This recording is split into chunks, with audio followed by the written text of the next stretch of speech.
আমি বঙ্গবন্ধুকে শ্রদ্ধা দিতে এসেছি ভাই। বঙ্গবন্ধু শেখ মুজিবুর রহমানের মৃত্যুবার্ষিকীতে ধানমন্ডি ৩২ নম্বরে শ্রদ্ধা জানাতে গিয়ে মারধরের শিকার হয়ে গ্রেপ্তার হওয়া রিকশা চালক আজিজুর রহমান জামিন পেয়েছেন। ঢাকার চিফ মেট্রোপলিটন ম্যাজিস্ট্রেট আদালত ১,০০০ টাকা মুচলেখায় তার জামিন মঞ্জুর করেন। আজিজুরের আইনজীবী ফারজানা ইয়াসমিন এই তথ্য নিশ্চিত করেছেন।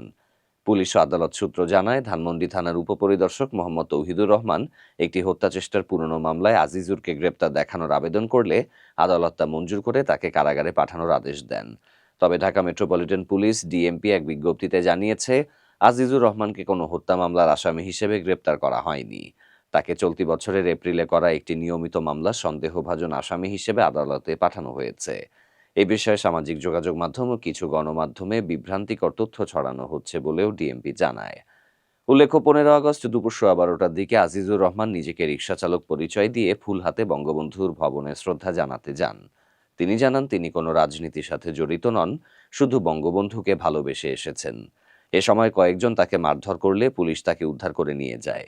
এদিকে অন্তর্বর্তীকালীন সরকার এক বিবৃতিতে বলেছে, কোন ভিত্তিতে আজিজুর রহমানকে সন্দেহভাজন হিসেবে একটি মামলায় গ্রেপ্তার করা হয়েছে তা জানতে চেয়ে ধানমন্ডি থানার ভারপ্রাপ্ত কর্মকর্তার কাছে ব্যাখ্যা তলব করা হয়েছে। একই সঙ্গে ওই পুলিশ কর্মকর্তার সাম্প্রতিক কর্মকাণ্ড ও বক্তব্যে কোনো অসঙ্গতি আছে কিনা তাও খতিয়ে দেখা হচ্ছে। মামলার তদন্ত অতিসত্বর শেষ করে সংশোধিত সিআরপিসির ১৭৩-এর এ ধারা অনুযায়ী প্রতিবেদন দাখিলের নির্দেশও দেওয়া হয়েছে।